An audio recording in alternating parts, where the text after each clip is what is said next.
नमस्कार दोस्तों। जैसा आप जानते हैं, आज एक फोटो, एक नहीं बल्कि एक से ज्यादा फोटो सोशल मीडिया पे काफी वायरल हो रही है। और मतलब उसमें एक्चुअली ये है कि जो 25 तारीख को 25 मार्च को जो संविदा शिक्षक वर्ग 3 का एग्जाम हुआ था, उसकी रियल जो कंप्यूटर की इमेजेस है या जो क्वेश्चंस एग्जाम्स में आए थे, वो एज इट इज जो है लीक हो गए हैं, है ना।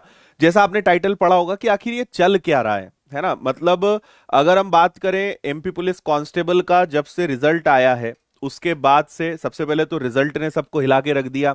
ठीक है, नो डाउट बहुत सारे बच्चों का सिलेक्शन हुआ, बहुत सारे जो डिजर्विंग कैंडिडेट्स हैं जिनके मार्क्स इस लायक थे कि हाँ उनका सिलेक्शन होना था वो हुआ। एक समस्या उसमें यह है कि जिनके ज्यादा मार्क्स हैं उनका सिलेक्शन नहीं हुआ, जिनके बहुत कम मार्क्स हैं उनका सिलेक्शन हो गया। दूसरी समस्या, एक ही शिफ्ट में एक या दो मार्क्स का डिफरेंस है, किसी के 65 है, किसी के 67 है। 67 वाले का सिलेक्शन नहीं हुआ, 65 वाले का हो गया। बहुत सारे ऐसे कंफ्यूजन हैं, बहुत सारे ऐसी चीजें चल रही हैं कि समझ ही नहीं आ रहा है कि आखिर हुआ क्या है या हो क्या रहा है ना। एक तो ये चीज हुई, फिर रिजल्ट कुछ देर के लिए हटा दिया गया, फिर रिजल्ट वापस आ गया, फिर बच्चों में कंफ्यूजन। ये चीज बिगड़ी हुई थी, तभी संविदा शिक्षक वर्ग 3 का कल की परीक्षा का जो क्वेश्चन पेपर है या जो कंप्यूटर का स्क्रीनशॉट है या इमेजेस है वो अब वायरल हो गई, वो सब जगह फैल गई। तो मेरा एक्चुअली बहुत सोचने के बाद, बहुत समझने के बाद मैंने सोचा कि एक वीडियो बनाता हूं। मेरा पहले तो बहुत ज्यादा मन नहीं था, उसके पीछे दो कारण थे। पहला तो ये कि जब तक किसी चीज के बारे में आपको एकदम सही चीजें पता ना चल जाए या कुछ कहने लायक ना हो, तब तक उस वीडियो को बनाने का कोई फायदा नहीं है। दूसरा, बच्चों की तरफ से लगातार मुझे मैसेज आ रहे थे कि सर आप कुछ इसके बारे में बताइए, क्योंकि समस्या तो ये अपनी जगह है, लेकिन बाकी लोग वीडियो बना बना के पागल कर देते हैं, बाकी लोग वीडियो बना के इतना कंफ्यूज कर देते हैं, बच्चों को इतना डीमोटिवेट कर देते हैं कि बच्चे समझ ही नहीं पाते कि करना क्या है। तो मेरी एक हमेशा से जिम्मेदारी रही है कि किसी भी स्थिति में हमें क्या सोचना है, क्या डिसीजन लेना है, किन बातों को मानना है, किन को नहीं मानना है, थोड़ा सा हमें सोच समझ के डिसीजन लेना है। तो फिर मैंने सोचा कि नहीं, एक वीडियो तो मुझे बनाना चाहिए ताकि आपको मैं सही चीजें, जो मुझे लगता है, मेरा जो ओपिनियन है वो मैं आपके साथ शेयर कर पाऊं। क्योंकि सबसे बड़ी समस्या क्या है कि युवाओं की समस्याओं को कोई समझना नहीं चाह रहा है ना। जहां तक मुझे लगता है कि मध्य प्रदेश सरकार का इस तरफ कोई टेंशन ही नहीं है कि व्यापम की पहले से जो इमेज है वो खराब है। पीवी उसका नाम दिया, कोई फर्क नहीं पड़ा। एग्रीकल्चर का एग्जाम हमारे सामने हुआ है, आपको पता ही है, उसमें गड़बड़ हुआ, एक ही सेंटर से एक साथ टॉपर्स निकले, एग्जाम कैंसिल कर दिया, री एग्जामिनेशन हो गया। ठीक है, स्थिति संभल गई जो भी था। लेकिन अगर वो चाहते तो ठीक है, एक बार आपने गलती करी इतना सुधार करने के बाद, लेकिन कहीं से कहीं तक किसी भी अधिकारी का, किसी भी बड़े जो जिम्मेदार व्यक्ति उसका कहीं से कहीं तक ये इंटेंशन नहीं है कि आगे किसी प्रकार की गलती नहीं होनी चाहिए। ये कोई भी चाहता ही नहीं है इस चीज को एश्योर करना। वही गड़बड़ जो है एमपी पुलिस कांस्टेबल में हमने देखी। ठीक है, अभी सबसे बड़ी समस्या कि नॉर्मलाइजेशन आप कैसे लगा रहे हो। ठीक है, वो एक फॉर्मूला है, अपना एक तरीका है, लेकिन आप रिजल्ट में केवल लिख के दे रहे हो क्वालिफाई या डिसक्वालीफाई। कई ऐसे बच्चे हैं जिनके 80 मार्क्स हैं, उनका सिलेक्शन नहीं हो रहा है। तो आपको यह चीज क्लियर करना बहुत जरूरी है कि क्यों इसका सिलेक्शन नहीं हुआ है। मुझे जहां तक लगता है कि पहले आपको कट ऑफ बताना चाहिए, आपको यह बताना चाहिए कि नॉर्मलाइजेशन के बाद आपके इतने मार्क्स हो गए, इस कैटेगरी का ये कट ऑफ रहा है, इस कैटेगरी का ये रहा है। एक सारी रिपोर्ट देनी चाहिए ताकि बच्चों को एक ट्रांसपेरेंसी नजर आए, एक पारदर्शिता नजर आए। आपने सिर्फ क्वालिफाई या डिसक्वालीफाई लिख दिया, जिससे कुछ नहीं होना है, बल्कि इससे और काम बिगड़ना ही है, जो कि हुआ भी है। नो डाउट बहुत सारे बच्चे सिलेक्ट हुए हैं, लेकिन जिनका सिलेक्शन नहीं हुआ है उन्हें पता तो चले कि यार हम गलत कहां हैं, हमारी गलती क्या है, हमारी कहां कमजोरी रह गई, कुछ पता नहीं। जो रॉ मार्क्स आपको एग्जाम में दिखाते हैं उसके आधार पर सिलेक्शन होता नहीं है। नॉर्मलाइजेशन कैसे लगता है किसी को पता नहीं है, उसके बाद क्या हुआ किसी को पता नहीं है, केवल क्वालिफाई डिसक्वालीफाई वाला खेल पूरा चल रहा है। ये एक समस्या हमारे सामने। दूसरी समस्या, संविदा शिक्षक वर्ग 3 का जो एग्जाम हुआ था, इतना स्ट्रिक्ट एंट्री होता है, कोई मोबाइल नहीं ले जा सकता, जो वहां पे परीक्षक होते हैं वो मोबाइल नहीं यूज कर सकते। तो फिर इतने सिक्योरिटी के बाद जो है एग्जाम सेंटर से ये जो, क्योंकि जिन बच्चों ने 25 तारीख को एग्जाम दिया वो पूरे दावे के साथ बोल रहे हैं कि सर यही क्वेश्चंस जो हैं परीक्षा में आए थे। ठीक है, तो और बहुत बच्चों ने कहा इसके बारे में कि सर यही क्वेश्चंस आए हैं, और ये सब आप वीडियो में और बच्चों के चैट्स में काफी चीजें पढ़ सकते हैं, बहुत सारे स्क्रीनशॉट हैं जो लीक हुए हैं और ये हर जगह फैल गए हैं, है ना। मैं तो इस वीडियो को बनाने में काफी लेट हूं, और सही बताऊं तो मैं आपको बता ही चुका हूं कि समझ नहीं आ रहा था कि क्या करना है ना। क्योंकि केवल वीडियो बनाने से कुछ नहीं होगा, वीडियो बनाने से नो डाउट खूब व्यूज आ जाएंगे, बच्चों को जो है कुछ भी बोल दो, तो वो आपको पता है मेरी वो आदत नहीं है कि आधे आधे एक एक घंटे तक बोलते ही रहो, कुछ भी चल रहा है ना। मैं अपने टाइम की कीमत में समझता हूं, और उससे ज्यादा मुझे आपके टाइम की कीमत पता है कि आपका टाइम भी बहुत वैल्यूएबल है, हम यूं ही खराब नहीं कर सकते, उसकी अपनी एक कीमत है, उसको हमें सही जगह लगाना है। लेकिन मिसगाइड करने वाले इतने ज्यादा लोग हो जाते हैं कि फिर बच्चे सबसे ज्यादा सफर करते हैं। बच्चे वीडियो देख देख के और दिमाग खराब हो जाता है, क्योंकि कई लोगों का तो बस यही काम है, कुछ ऐसी खबर मिली नहीं कि बस तुरंत आना और चिल्ला चोट करते रहना, कुछ ना कुछ बोलते रहना। बहुत इससे बच्चों को इससे बहुत सफर होना पड़ता है, बच्चों के साथ बड़ी समस्याएं होती है। खैर ये तो एक अलग पार्ट हो गया, हम वापस अपने टॉपिक पे आते हैं, वापस मुद्दे पे आते हैं। मैं बहुत ज्यादा टाइम आपका नहीं लूंगा, लेकिन मेरा ओपिनियन इस सब के बारे में क्या है उस पर मैं चर्चा करता हूं, और उसके बाद इस वीडियो को एंड करेंगे। आगे क्या हम करना चाहते हैं, क्या कर सकते हैं, उन चीजों पे हम चर्चा करेंगे। सबसे पहले अगर एमपी पुलिस कांस्टेबल की बात करें, आ, कई सारी ऐसी गर्ल्स हैं, कई सारी ऐसी लड़कियां हैं जिनके बहुत अच्छे मार्क्स है, 77 78 मार्क्स है, और उनका सिलेक्शन नहीं हुआ जनरल कैटेगरी या दूसरी कैटेगरी से, लेकिन सिलेक्शन नहीं हुआ। तो एक चीज तो हमें सबसे पहले यह करनी है कि हमें आरटीआई लगानी है, राइट टू इंफॉर्मेशन लगानी है, क्योंकि ये एक पूरा हमारा अधिकार है, ताकि हमें पता चले कि हमारा सिलेक्शन क्यों नहीं हुआ है ना। तो आपको सबसे पहले तो आरटीआई लगाना है। क्या होगा बाद में, क्या होना है, होगा नहीं होगा, वो सब बाद की बात है ना, क्योंकि सारी एक प्रोसेस है, उससे हमें गुजरना पड़ेगा। ये एक हमारा सबसे पहला इनिशिएटिव रहेगा कि हम आरटीआई लगाएं, ठीक है। इसके बाद कई सारे शिक्षक जो हैं, कई सारे लोग और हम सब लोग मिलकर प्लान कर रहे हैं, आगे जो भी होगा उसके बारे में आपको अपडेट कराएंगे। लेकिन आप एक चीज समझिए कि मध्य प्रदेश के सारे शिक्षक आपके साथ हैं, पूरे सपोर्ट में हैं, और पूरी लड़ाई सब लोग मिलकर लड़ेंगे। अगस्त में आपको पता है भोपाल में महाआंदोलन हुआ था, विनर्स और पूरी टीम जो है हमारी वहां गई थी, है ना। लेकिन मैं आपको बताऊं, एक चीज मैंने उस दिन सीखी थी कि सोशल मीडिया पर, यूट्यूब पर युवाओं को जो गुस्सा दिखाने की आदत है वो जमीन पे नहीं है ना। मुझे उस दिन लिटरली लगता था, क्योंकि ये काफी बड़ा आंदोलन उस समय प्लान किया गया था, बहुत सारे बच्चों ने कहा कि ठीक है सर, मैं नहीं, कई सारे शिक्षकों को आप आश्वासन दिला देते हो कि सर आप संघर्ष करो, हम आपके साथ हैं। लेकिन सबसे बड़ी जो ताकत है वो तब समझ में आती कि जमीन पे, ग्राउंड पे कितने लोग उपस्थित हैं, है ना। तो एक सोशल मीडिया ऐसा है कि जहां किसी को भी कुछ भी कहने का अधिकार है, कोई कुछ भी बोल देता है, सर आप तो ऐसा कर दो हम आपका साथ देंगे, ऐसा करो हम आपका साथ देंगे। लेकिन देखिए, लिखने में, टाइप करने में और आगे खड़े आकर खड़े होने में, दोनों में बहुत अंतर है। उस दिन मुझे समझ में आया यार, हमारे मध्य प्रदेश में अकेले अगर मैं बात करूं तो 12 से 15 लाख तो एक्टिव, मतलब जो एकदम तैयारी कर रहे हैं और जिन्हें जॉब की बहुत ज्यादा जरूरत है, वही बच्चे, 12.5 लाख तो कांस्टेबल की परीक्षा का फॉर्म भरने वाले बच्चे थे। वहां 12.5 लाख तो आप छोड़िए, 1 लाख छोड़िए, 50,000 छोड़िए, 1,000 बच्चे भी नहीं थे वहां पे, ठीक है। तो हम, आज के युवाओं का क्या हो गया है कि बस सोशल मीडिया पे आपको गुस्सा दिखाना आता है, ठीक है। सोशल मीडिया पे किसी को कुछ भी बोल बोल सकते हो, कुछ भी कर सकते हो, लेकिन खुद के हक के लिए लड़ना भी आपको सीखना पड़ेगा। अपना अधिकार जो है, अधिकार मांगना या कहना चाहिए छीनना, ये भी हमें सीखना पड़ेगा।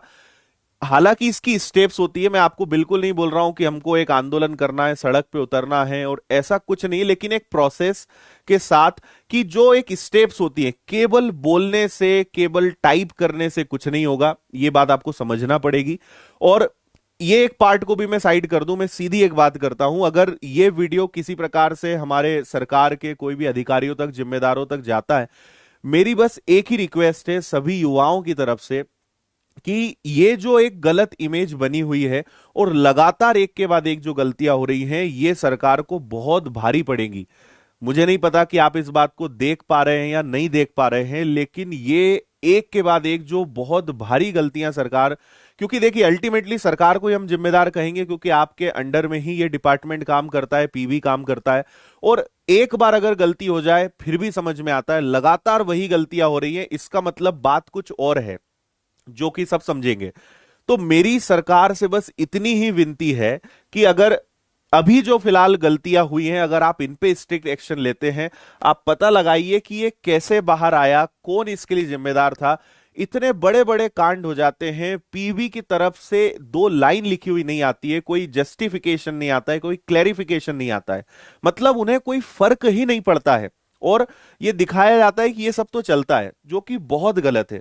तो मेरा हाथ जोड़ के अधिकारियों से, जिम्मेदारों से निवेदन है कि इस पे एक्शन लीजिए, नहीं तो युवा युवा को आप जो निराश कर रहे हो, युवाओं को जो तड़पा रही है, बहुत भारी पड़ जाएगा, है ना। आगे चुनाव हैं, सारी चीजें हैं। तो मेरा बस इतना ही निवेदन है कि इस सिस्टम को सुधार दीजिए, इस सिस्टम को सही कर दीजिए। और देखिए, कोई भी युवा ऐसा नहीं है कि जोर जबरदस्ती से कि हमें पैसा दिया जाए। हर बच्चा मेहनत कर रहा है, हर बच्चा तैयारी कर रहा है, पढ़ाई कर रहा है ना। और वो मेहनत करके जॉब मांग रहा है कि मैं मेहनत करूंगा, उसके बाद आप मुझे जॉब दीजिए, इसमें कुछ गलत नहीं है। तो अगर हम सिस्टम सही नहीं बना सकते हैं तो ये बहुत बड़ी समस्या है, और ये एक बहुत लंबी समस्या है। 5 साल बाद जॉब निकल रही है, वो भी जैसे तैसे, और जितनी जॉब्स हुआ करती थी उसमें से मतलब हमारे पिछले 5 साल में देखने में 1 या 2 वैकेंसीज आई है, बाकी का कोई ठिकाना नहीं है, कोई कैलेंडर अपडेट नहीं है, एमपीएसआई कब आएगा, पटवारी कब आएगा। तो युवा कुछ भी अननेसेसरी डिमांड नहीं कर रहा है कि हमें आप, भाई 5,000 वैकेंसी को वो 50,000 नहीं मांग रहा है कि आप, एसआई की वैकेंसीज निकलती थी, आप नहीं 1 साल 2 साल में तो आप ले सकते थे, 5-6 साल हो गए, अभी तक कोई ठिकाना नहीं है। तो जितना किया जा सकता है वो तो आप करिए, क्योंकि क्या स्थिति बन रही है, क्या युवाओं पे असर पड़ रहा है, क्या हो रहा है, आपको बिल्कुल अंदाजा नहीं है। तो ये मैं फिर बस आखिरी एक ही बात कहूंगा कि बहुत भारी पड़ जाएगा ये सरकार को, और सरकार के पास समय है इस चीज को सुधारने का। अगर इन चीजों को लेकर स्ट्रिक्ट एक्शन होती है, पारदर्शिता आती है, तो युवाओं का समर्थन भी मिलेगा और इससे आगे डेफिनेटली फायदा होगा। लेकिन सिस्टम को सुधारने की बहुत ज्यादा आवश्यकता है, सख्त आवश्यकता है।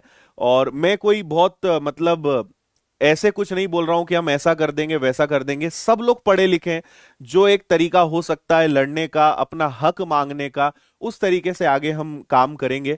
लेकिन इसकी नौबत ना पड़े, हम पढ़ाने का काम, हम सिर्फ पढ़ाना ही जानते हैं, हम अगर वही करें तो ज्यादा अच्छा है।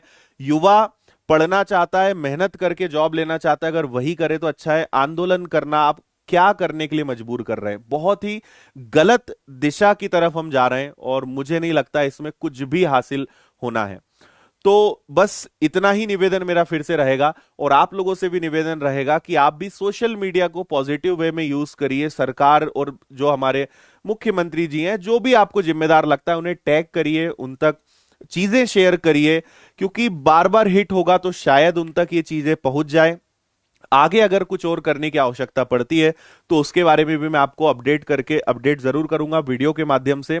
बस मेरी एक ही आदत है कि मुझे हर 1-2 घंटे में बार बार लाइव नहीं आया जाता है। मुझे लगता है कि या तो उस बारे में पूरी जानकारी हो, या फिर कोई सॉल्यूशन हमारे पास हो, या क्या किया जा सकता है उस पर चर्चा करें तो ज्यादा अच्छा है, बजाय इन स्क्रीनशॉट्स को लेकर ही। क्योंकि इस पे तो आपको लोगों ने इतना सुनाया है कि मुझे नहीं लगता है कि अब मुझे इसके बारे में कुछ ज्यादा आपको बताना चाहिए।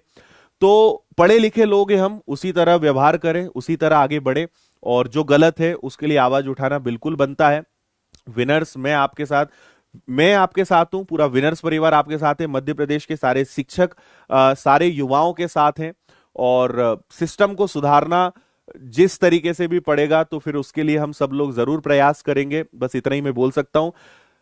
और मतलब ये एक ऐसा समय था, मुझे ऐसा लगता था कि यार काफी खुशी वाला समय है, काफी मजेदार समय है, इतने सारे बच्चों का सिलेक्शन हुआ है। लेकिन पिछले 2-3 दिनों में जो सब हुआ है ना, तो मतलब समझ नहीं आ रहा है कि खुश होना है या दुखी होना है, करना क्या है आखिर, है ना। सरकार भी, पीवी भी पूरे जो है मजे लिए जा रही है। तो एक बार जितने भी बच्चों का सिलेक्शन हुआ है उनको मेरी तरफ से बहुत सारी शुभकामनाएं। आशीर्वाद आपके साथ हमेशा है, सपोर्ट आपके साथ हमेशा है, मेहनत करिए। आपको एक चीज मैं जरूर बताना चाहूंगा कि विनर्स के एमपी पुलिस कांस्टेबल में लगभग 4,500 से 5,000 के आसपास बच्चों का सिलेक्शन हुआ है। कई सारे लोग शायद इस बात पे विश्वास नहीं करेंगे, क्योंकि मैं जिसको भी बता रहा हूं तो वो विश्वास नहीं कर रहा है। तो आप मेरे बाजू में एक वीडियो देख पाएंगे, ठीक है। इस वीडियो में, ये एक्चुअली हमारा एक व्हाट्सएप ग्रुप है जिसपे बच्चों ने हमें उनके रिजल्ट शेयर करे, क्वालिफाई वाले। तो अब मैं एक एक को तो आपको दिखाऊंगा तो काफी टाइम लग जाएगा। आप इस वीडियो से अंदाजा लगा सकते हो कि कितने हजार बच्चे जो हैं विनर्स संस्था के सिलेक्ट हुए हैं। और ये एक ग्रुप बता रहा हूं मैं आपको, ऐसे हमारे व्हाट्सएप पे अलग अलग ग्रुप्स बने हुए हैं। ये हमने इंटरनल हमारे सारे रिजल्ट्स को इकट्ठा करने के लिए बनाया है, क्योंकि कुछ बच्चों ने व्हाट्सएप व्हाट्सएप पर शेयर करा, कुछ ने मुझे शेयर करा, कुछ ने इंस्टीट्यूट के नंबर पे शेयर करा, किसी ने फेसबुक पे शेयर करा, किसी ने टेलीग्राम पर शेयर करा, किसी ने इंस्टाग्राम पे शेयर करा, किसी ने मेल करा। तो सबको इकट्ठा करके हमने अलग अलग ग्रुप्स बनाए हैं। तो मैं आपको एक ग्रुप यहां पे दिखा रहा हूं जो हमारे विनर्स के बच्चों ने सिलेक्शन लिए हैं। तो डेफिनेटली काबिले तारीफ चीज है। और मुझे लगता है कि आने वाले शायद 2-4 दिनों में यह आंकड़ा डबल हो सकता है। लगभग 8 से 10 हजार बच्चे अकेले विनर्स के एमपी पुलिस कांस्टेबल में फिजिकल में पार्टिसिपेट करने जा रहे हैं, जो कि एक ऐतिहासिक आंकड़ा होगा मध्य प्रदेश के लिए और किसी भी संस्था के लिए। और ये कहते हुए मुझे काफी अच्छा लगता है कि जो मेहनत हमने बच्चों के साथ करी और आपने हमारे साथ जो मेहनत करी है उसी का रिजल्ट है। क्योंकि ऑनलाइन शिक्षा को जिस तरीके से देखा जाता था, तो आपने उस ऑनलाइन शिक्षा को सिद्ध करके बताया है कि अगर पढ़ने वाले में जुनून है, जोश है, तो वो घर बैठे सिलेक्शन ले सकता है। और यही परिणाम है कि इतने हजारों की संख्या में जो है बच्चों ने सिलेक्शन लिया। एसएससी जीडी का रिजल्ट आया, अधिकतर बच्चे दोनों में सिलेक्ट हुए। अकेले जीडी में अगर मैं आज दोपहर तक की बात करूं तो हमारे पास 500 से 600 बच्चों का डेटा आ चुका है जो विनर्स के क्वालिफाई, जिन्होंने एग्जाम को क्वालिफाई करा है। तो रिजल्ट्स के लिए बच्चे मेहनत करने के लिए तैयार हैं, बच्चे मेहनत कर रहे हैं। बस हमें इस सिस्टम को सही करना है ताकि जो लायक है, जो डिजर्व करता है, उसको वो जॉब मिलनी चाहिए। बस हम इतनी सी हमारी फाइट है यार। हमें जॉब अननेसेसरी हम कुछ नहीं मांग रहे हैं, जो सिस्टम है उसको अगर सही बना दिया जाए, जो लायक है उसे जॉब मिल जाए, इससे ज्यादा किसी को कुछ नहीं चाहिए। तो सरकार से बस यही निवेदन रहेगा, सिस्टम को समझिए, बहुत बड़ा नुकसान होने वाला है, इससे कुछ भी नहीं मिलेगा। और युवा को जो ठेस पहुंचा रहे हैं वो बहुत गलत है। तो इसी के साथ मैं यही रुकूंगा। आपका इस वीडियो के बारे में क्या राय है, क्या आपको लगा, कुछ आपको लगा? अगर जो भी आपको लगता है आप कमेंट करके जरूर बताइएगा, सही गलत या कुछ और चीज जो आप चाहते हो तो कमेंट करके जरूर मुझे बताइएगा। अगर आप भी विनर्स से पढ़कर सिलेक्ट हुए हैं तो 9009428505 पे आप व्हाट्सएप कर सकते हो, रिजल्ट मुझ तक पहुंच जाएगा। तो इस वीडियो को यहीं एंड करते हैं और आगे क्या होता है, क्या प्लानिंग है, क्या करना है, उसके बारे में फिर मैं एक वीडियो बना के आपको उस बारे में जानकारी दूंगा। बहुत बहुत धन्यवाद। जय हिंद, वंदे मातरम। खुश रहिए, मुस्कुराते रहिए, मेहनत करते रहिए। Take care.